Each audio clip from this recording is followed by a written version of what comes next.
Hi class, welcome to chapter 2. This chapter will talk about some components that need to be considered when planning a diet. But the information in this chapter, again, is not for a personal diet, it's just some broad information. So we're going to talk about how to assess different nutrients in foods and just kind of good components to a healthy diet and eating plans. So what goals do you want to achieve in planning a healthy diet? When you think of what goes into a healthy diet, what do you think of? You know, you can look at this picture here maybe for some clues. You see fruits, veggies, color. You see this measuring tape in the shape of a heart. So maybe heart health is important. Maybe having appropriate height, weight, BMI are appropriate, good waist circumference, appropriate percentages of body fat are appropriate. Those might be some things that you can think about, but those are just a few. So diet planning principles can be summarized by the acronym ABCDMV, because everybody knows their ABCs and everybody loves the DMV. And so each of these stand for a component of diet that's very important. And we're going to talk about what each means coming up. So adequacy, balance, kcals for energy, nutrient density, moderation, and variety. Those would be 6 important considerations when planning a diet. First off, what is adequacy? Adequacy means you're getting enough. So you're providing all of the nutrients you need, all of the fiber you need, all of the calories you need in adequate, sufficient amounts to maintain health. So really adequate means you're getting enough. Balance. Balance means you are eating different foods, so you're providing a number of foods of types in proportion to each other in the diet, so that some of the foods are rich in some nutrients and other foods are rich in other nutrients. They balance out their nutrient compositions. For example, you don't want to eat all foods that are only carbohydrates, and you don't want to eat all foods that only contain fats. You wouldn't want to eat all foods that only have protein. You need to balance carbs, fats, and proteins, just like you need to balance foods that contain different vitamin and mineral profiles, so that you're not getting too much of one vitamin or mineral and not enough of the other ones. So it's kind of taking a little bit from each of our food groups and types of foods. Density. We talked about nutrient density a little bit on during chapter 1. And so nutrient dense foods provide a lot of nutrients compared to how many calories they provide. So you're going to get kind of the most bang for your buck. They're nutrient rich and they don't have that many calories. And so you can actually compare nutrient density of different foods to determine which food is the most nutrient dense. So for example, if you're comparing cheddar cheese to non-fat milk, you're going to look at how much calcium is in each. And in this example, calcium represents the nutrient. And then you're going to look at how many calories are in each. So in the cheddar cheese and the non-fat milk, they both have 300 milligrams of calcium. But the cheddar cheese has 170 calories and the milk has only 85 calories. So the cheddar cheese does not give you as much calcium per calories as the non-fat milk does. And therefore, the non-fat milk is more nutrient dense and would be a better choice than the cheddar cheese. Empty calorie foods, or thinking about calories. So empty calorie foods are foods that have calories, but they don't have a lot of the macronutrients or the micronutrients we need. So primarily, they can just be all sugar or all fat. They're not going to really be providing us the building blocks for life and some of the essential nutrients we need. So for example, cola versus grapes, or let's say grape soda versus grapes. Grape soda is pretty much all sugar, maybe some caffeine and added coloring, but there's no vitamins, there's no minerals, there's no fiber. no naturally occurring carbs. You could also look at chips versus a baked potato. Chips are generally deep fried, they have added salt, and the amount of chips that you get in the bag is probably about maybe a fourth of a potato's worth. So there are a lot of calories, but you don't get much nutrients in them. Other foods that would be considered empty calorie foods would be candy, cookies, juices that aren't made with actual fruit. So juices such as like high C or Kool-Aid that aren't made with actual fruit, energy drinks, cakes, pies, ice creams, things like that. And so you should take note of what an empty calorie food is, because you are going to need to know this for your diet analysis projects. So pay attention to what empty calorie foods are. And if you can't remember, then come back and review this lecture. So diet analysis project. Variety and moderation. So moderation means providing enough but not too much, and variety is eating a wide selection of foods within and among the major food groups. And both of these are important, and this actually helps you achieve balance with your nutrients. Some dietitians do believe that there are good and bad foods. I am a pretty liberal dietitian.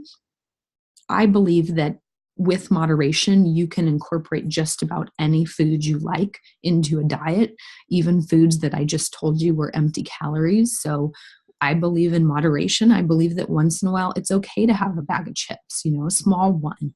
Once in a while, it's okay to have a soda. It's okay to have some ice cream or some cookies. You just don't do it all the time, and the portion size of those foods that you have is small. So it's in moderation.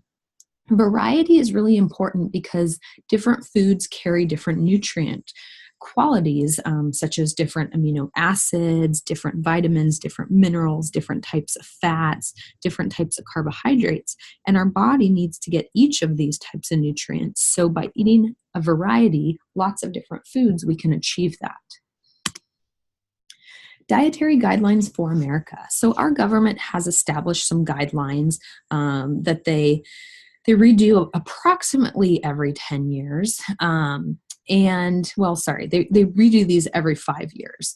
And they are based on, meeting our needs for health, preventing chronic disease, etc. So the latest guidelines are for 2015, 2020. The previous guidelines were for 2010. They're revised about every 5 years, but they have kind of this 10-year window. It's a little bit weird how they do it.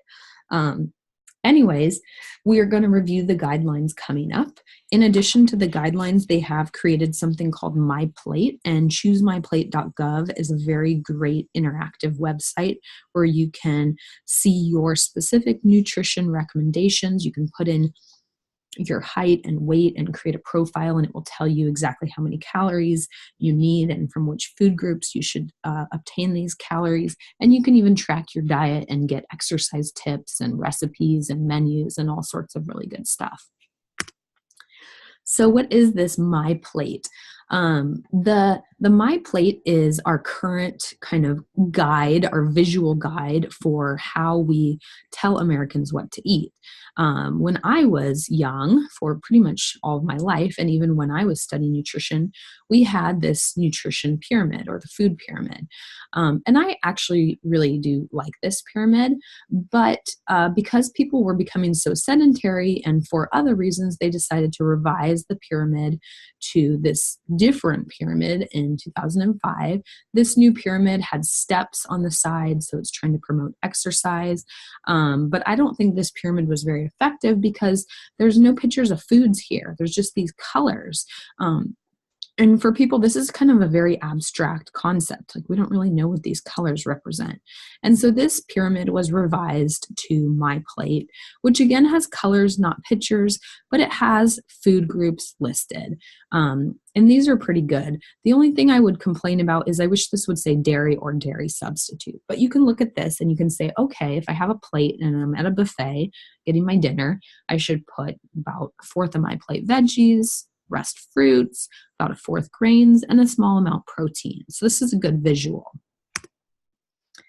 Dietary guidelines for Americans. There are a lot of guidelines out there. They're very extensive. I just put some of them right here, but you can go to the website and read all about the guidelines. So they focus on variety, nutrient density, limiting empty calorie foods, eating healthier foods and beverages, and healthy eating plans for all. Other diet planning guidelines. So there is something called USDA Food Patterns, and there are exchange lists. And we're going to talk a little bit about each of these coming up. Food group plans. So these are created, there are many food group plans out there, but some are created by the USDA. And the USDA is the United States Department of Agriculture. And these are diet planning tools that sort foods of similar origin and nutrient content into groups. So they're creating food groups, which you've probably heard about, and then they tell you what % of your diet should be consumed from each food group. What are the 5 food groups? Maybe you know, maybe you remember this from elementary school or high school or junior high. But what are the food groups? How does the USDA separate these? Well, I'm going to tell you. So they are fruits, vegetables, grains, protein foods, milk, and milk products. And so within fruits, you could have fresh, frozen, canned, dried, or juices. Within vegetables, they're looking at colors, so dark green, red and orange, beans and peas, corn, cabbage, cucumbers, and onions.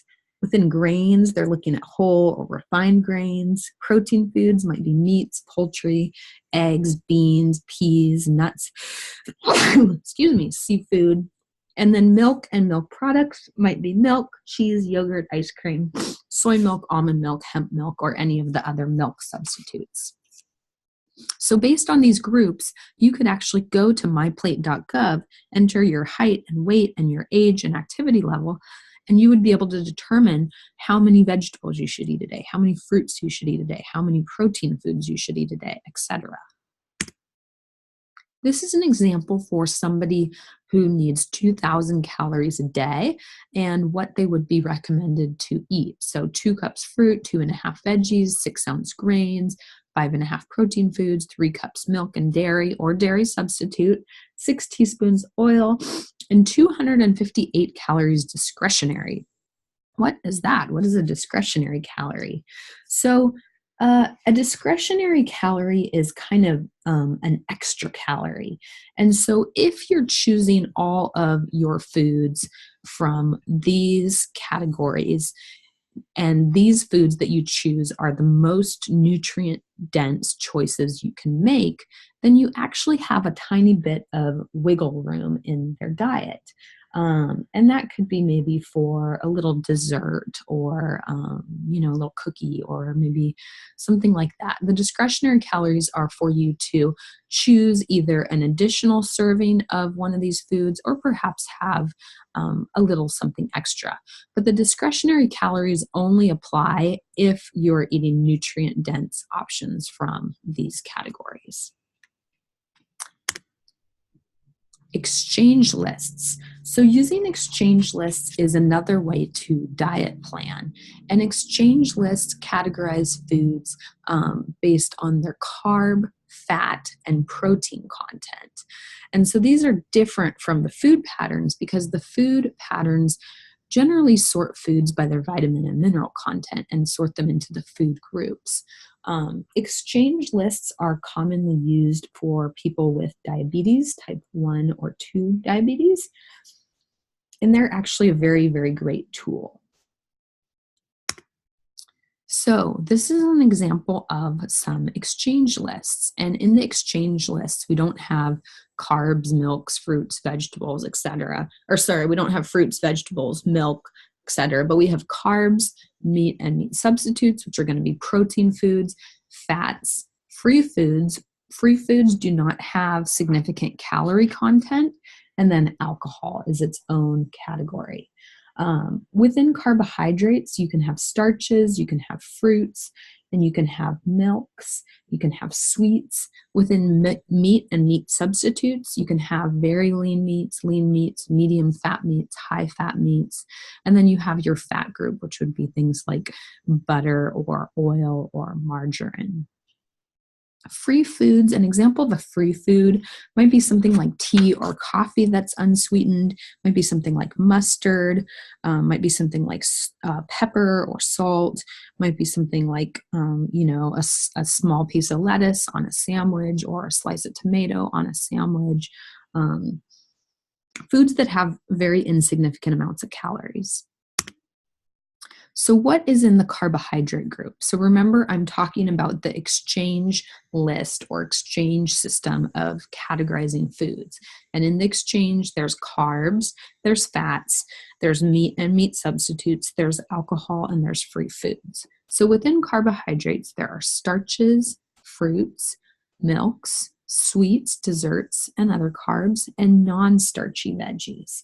And examples of veggies that would be non-starchy would be like your tomato, your lettuce, your cucumber, your broccoli, your spinach, your Brussels sprouts, things like that. Starchy veggies are going to include things like potatoes and maybe some corn. Things like that are going to be more of a starchy vegetable. Milk. So within the carbs, we have the milks, and the milks have different fat percentages, and depending on what fat they are, they count as different things in the exchange list. So non-fat milk generally has no fat, low-fat milk has 1%, and reduced fat milk has 2%. Fats. We have different types of fats, and they can be monounsaturated, which we're going to talk about what that means, polyunsaturated, and saturated. And we will explain these three different categories of fat in more detail when we get to the lipid chapter. But if I had to generalize right now, I would say that monounsaturated and polyunsaturated fats are generally a healthier type of fat than saturated fats. There are also trans fats, and trans fats are not healthy. Free foods. So free food, less than 20 calories and no more than 5 grams of carbs. And then meats and meat substitutes would include lean meats, medium fat meats, high fat meats, and plant-based proteins. And depending on where they're categorized, they have different kind of calorie levels. For example, for each serving of fats, there are 45 calories and 5 grams of fat. That's considered one serving using this exchange list.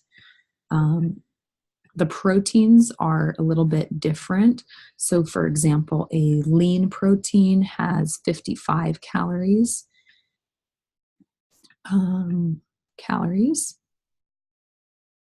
3 grams of fat.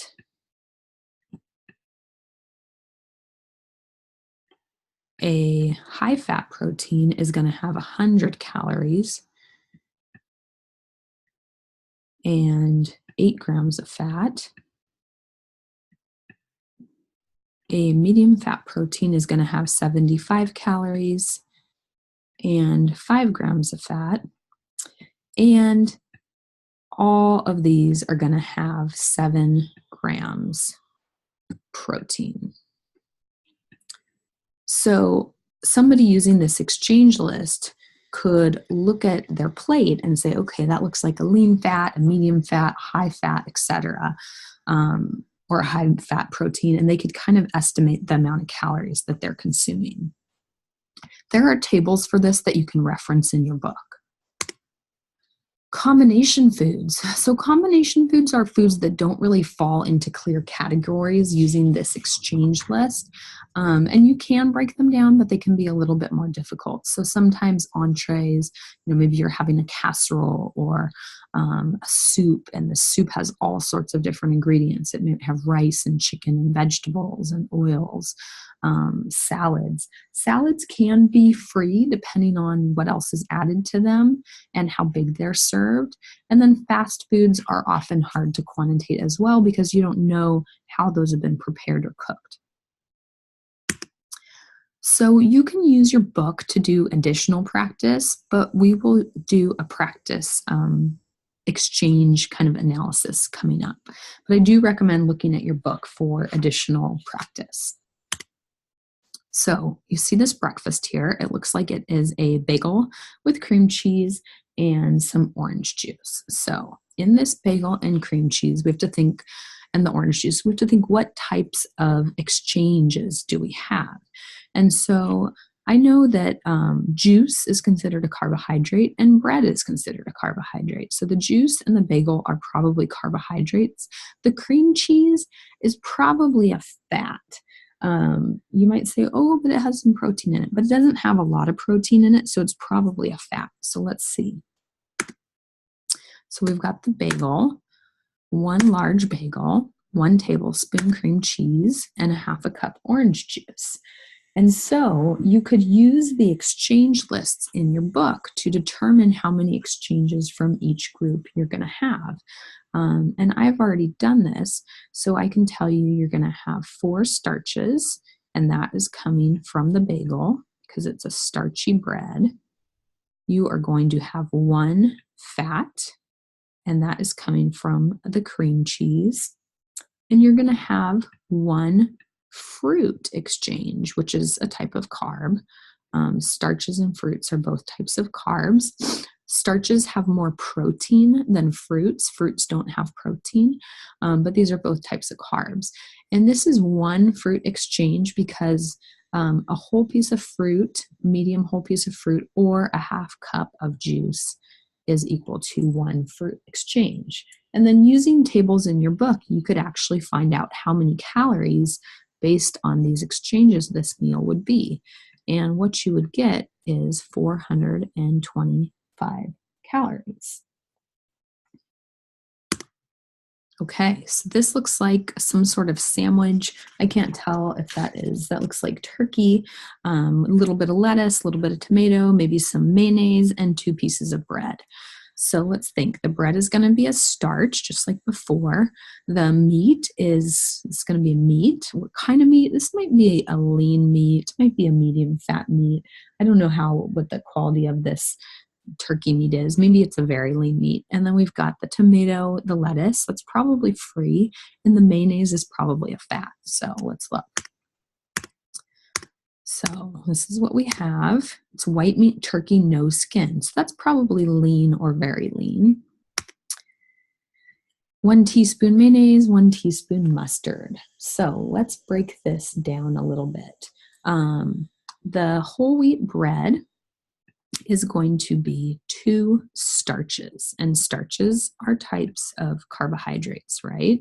But these are starchy carbohydrates.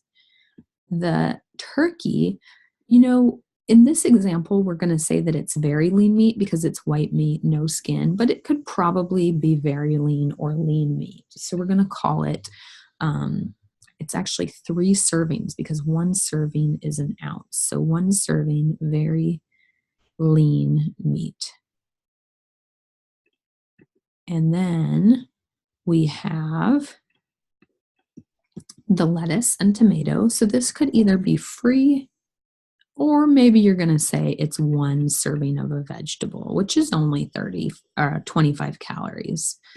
It's supposed to say serving. So it's either free or it's 1 serving of a vegetable. Either one is okay. Mayonnaise is going to be a fat, and mustard is going to be free. So that's kind of how you would break down this meal. And then you could use the appendixes in the back of your book to find out exactly how many calories it would have, how many grams carb, how many grams protein, how many grams fat, etc. Okay, so now we're going to try to match different foods with where they would fall on the exchange list. So cheese. Cheese can be a tricky one. You might think it's a fat, you might think it's a protein. It's a little bit hard to tell. Usually cheese is categorized as a meat or meat substitute, and it's usually categorized as a high-fat meat. Peanut butter, again, a tricky one. So some food lists list this as a fat and others list it as a protein, a high-fat protein. Peas, corn, and potatoes. These are going to be starchy vegetables or starches. And then olives are actually a fat, and bacon would be a fat. Okay, so a little bit about these exchange lists. I know we only spent about, 10, 15 minutes talking about them. I will say that I teach other classes in nutrition, and I spend about 4 hours teaching this to students. And then students practice this for the entire rest of the quarter or semester. So these exchange lists and kind of memorizing the lists and being able to apply them do take a lot of time and practice. I would not expect you to be able to apply them right now after this very short bit of practice. But if you do master them, they can be very useful. And again, they're a tool that's very useful in diabetics. So what should we buy at the grocery store? We can use the recommendations at ABC, DMV, as well as recommendations from MyPlate, recommendations for Dietary Guidelines for Americans 2020 to make good decisions at the grocery store. And some good rules of thumb about the grocery store is going around the perimeter of the grocery store. So the perimeter of the grocery store is kind of the outside edge inside the store. And what you find on the outside edge of the store is you're going to find fresh fruits and veggies. You're going to find the dairy section. You're going to find fresh meats and seafood. You're probably going to find fresh baked breads. You might find a deli section. And you're kind of going to avoid a lot of processed foods. Processed foods tend to be in the middle aisles of the grocery store. This little grocery cart is perfect because it's full of a variety of foods and a variety of colors. I will say it's not 100% perfect though, because it only has fruits and veggies in it. And we would want to add some of the other food groups as well. Key terms. So when we are looking at grains to buy or breads to buy, what should we look for? Or how do we kind of analyze a label?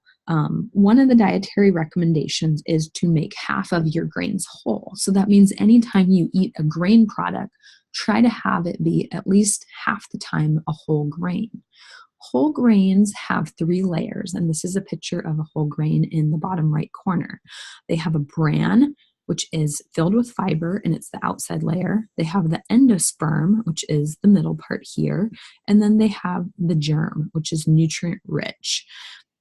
When grains are milled or processed, they remove the bran, so they take out that fiber, and they remove the germ, this nutrient-rich part. And the only thing that's left is the endosperm, which the endosperm doesn't even have any description as far as nutrients go. So you lose a lot of beneficial components when you mill a grain or when you refine a grain. So when you refine a grain, you are removing the bran, the germ, and the husk, and you're only eating the endosperm. And why would people do this? So the reason to do this is it does extend shelf life of grains. It makes them slightly more digestible and can sometimes speed up the cooking process. However, they're not as healthy for us. So when you can, it's better to choose a whole grain and look for products that are made with 100% whole grains. Enrichment. So when you mill or refine these grains, I mentioned that you lose the bran and you lose the germ and you lose the husk, and all of those have nutrients in them. So what we do is we add them back to make that refined grain semi-nutritious. Things that we do add back include iron, thiamine, riboflavin, niacin, and folate. And these are required by law to be added back into grain products. However, they're not necessarily added in the amounts that the original grain had, and there are many components that are not added back in. Fortified. So fortifying foods means adding nutrients that weren't there to begin with. So enrichment, which we just talked about, means adding back nutrients that were lost, but fortifying is adding a nutrient that wasn't there to begin with. So in this example, I have some cereal, and this cereal has omega-3 fatty acids added, which we haven't yet talked about, but when we do, you'll learn that omega-3 fatty acids are not naturally occurring in total cereal, but they do have some health benefits, and so that would be the motivation to add them back or add them in addition. So hopefully you remember, what is more nutritious, enriched white bread or whole wheat bread, and why? So here we have a picture of bread, and the yellow marks are whole wheat, what would be found in whole wheat. Purple is enriched, meaning they have added nutrients back, and blue is unenriched, meaning they have milled the grain and not added any nutrients back. So you can see for these nutrients, there's not too many differences between the enriched and whole grains, but when you look at vitamin B6, magnesium, zinc, and fiber, the whole grains have way more than the enriched grains or the unenriched grains. And so whole grain would always be the better choice if possible. How can we tell if a food is whole grain? Well, we can get some clues from the nutrition facts label, especially if we read the ingredients list. It will say made with 100% whole grains, or made with whole grains. But we can look at the vitamins, the minerals, the fat content, the calorie content, the carb content, etc. This is actually a picture of the new nutrition facts label that will be coming out and that perhaps you have already started to see on some foods. This was supposed to be released in 2018, but unfortunately it got pushed back, and so I don't think we'll be seeing it on all foods until 2020, but it is a much improved nutrition facts label. And on the nutrition facts label, you can see how many servings are in each container, how big a serving is, how much a serving is. So in 2/3 cup, that's where all this information applies to. So in 2/3 cups, you have 230 calories, 8 grams of fat, 1 gram saturated, no cholesterol. You do have sodium, you have carbs. Of the carbs, some of it's fiber, some of it's sugar, none of it is added sugar, so that's a good product. And then you have a little bit about vitamin and mineral content. So this is the nutrition facts label. Additional labels that you may see on foods. This is a facts up front label, and these are not required by the government, but they do serve as a pretty easy visual kind of, I believe, to draw customers in. But here you can see the calories, the fat, the sodium, the sugars, potassium, vitamin A. Daily values. So daily values are what is used on a nutrition facts label. So the nutrition facts label doesn't directly actually use the RDAs or the EARs or the ULs or the AIs. The nutrition facts label does not use the DRIs. It uses something called the daily value.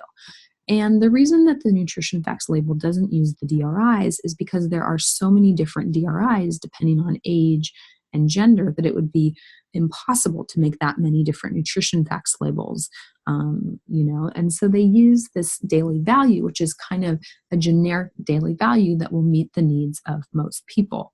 And generally speaking, it's based on a 2,000 calorie diet.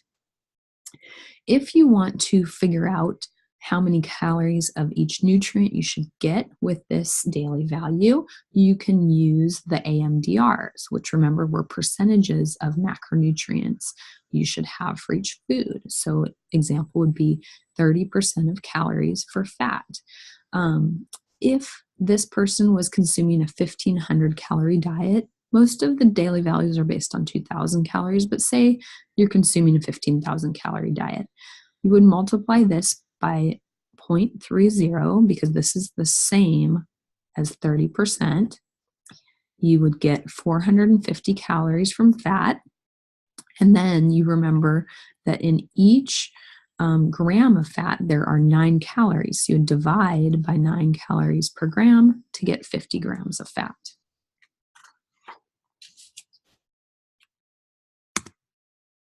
Nutrient claims. So nutrient claims might say something like good source of fiber or rich in calcium. And these have to meet FDA definitions, and they're not related to diseases or the body. Health claims. Health claims that are statements that characterize the relationship between a nutrient or a substance in food and a disease or health condition. So, for example, diets low in sodium may reduce the risk of high blood pressure. And these are based on scientific evidence. A structure function claim refers to a structure in the body and the function that that nutrient plays. So, for example, it might say something like promotes heart health or builds strong bones. In those examples, the heart is the structure, the health is the function, the bone is the structure, strong is the function, but structure function claims don't talk specifically about any diseases. And they have to have a disclaimer that say this statement has not been approved by the USDA. Or by the FDA, sorry. This statement on this Fruit Loops box would absolutely not be allowed. Okay, vegetarian diets. We're just going to talk about this very briefly. Vegetarian diets. So there are so many reasons why people choose vegetarian diets. You know, maybe they're health benefits, maybe economic reasons, maybe religious beliefs, maybe ethical concerns. Maybe, you know, they're thinking about global nutrition and sustainability. Whatever their reasons are, they're very personal and they're all great reasons. There are different categorizations of vegetarian diets, and these are just a few of them, but there are lacto-vegetarians, and lacto-vegetarians will include dairy products such as cheese, milk, or yogurt, but they won't eat eggs. Lacto-ovo-vegetarians will include the dairy products and eat eggs. And then vegans do not eat any animal products whatsoever, and many vegans don't use any animal products, wear any animal products, buy any animal products. Some of the benefits of vegetarian diets you can see listed here. Overall, general reduced risk of chronic disease, healthier body weight, sustainability for the environment, you know, less carbon footprint, less water use, everything like that, less pollution. Diet planning. So with any diet, variety is important and moderation is important, but it's especially important with a vegetarian diet because since you're not eating animal foods, or perhaps you're limiting the animal foods you are consuming, you have the chance to miss out on some essential nutrients if you're not planning correctly. And so some of the nutrients that are commonly low in vegetarians or vegans are listed here. And the reason that these can be low in vegetarians or vegans is because these nutrients are found in high amounts in animal foods. Plant foods do contain sufficient protein, but it's just important to eat a variety and adequate amount of them.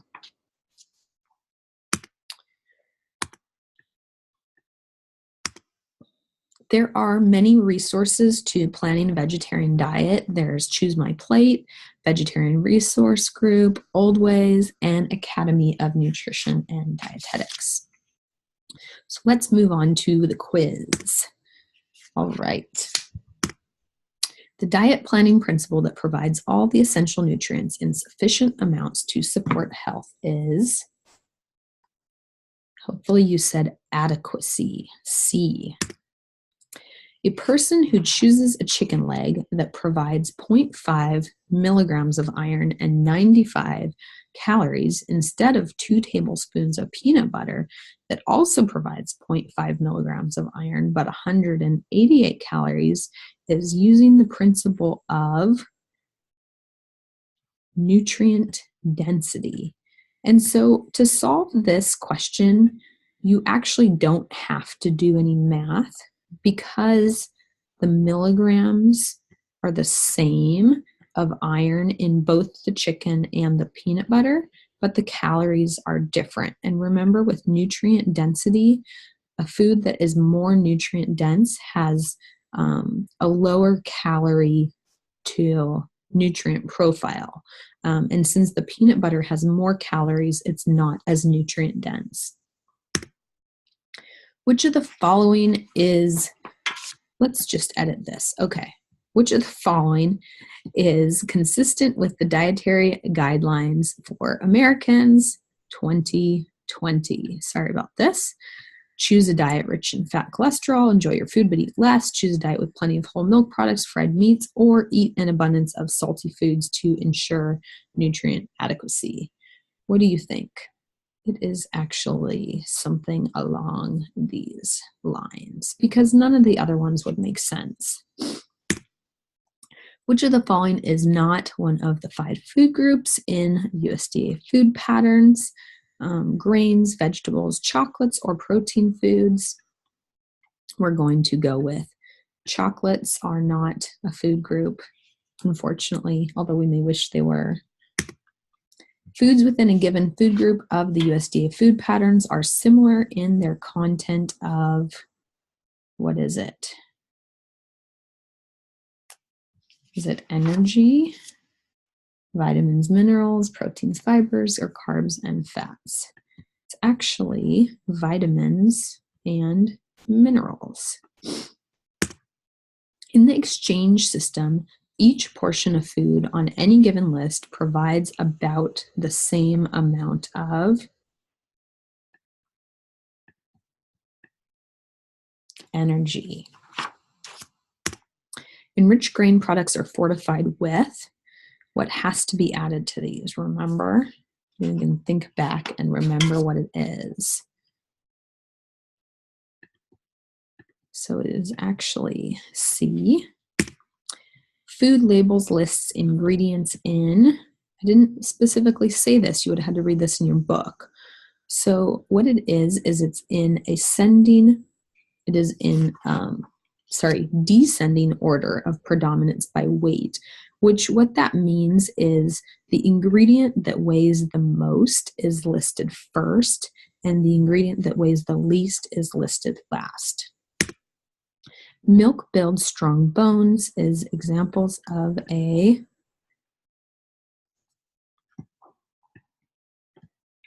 structure function claim. Daily values on food labels are generally based on 2,000 calorie diet. All right, I hope you guys enjoyed this lecture, and I will see you next time. Bye.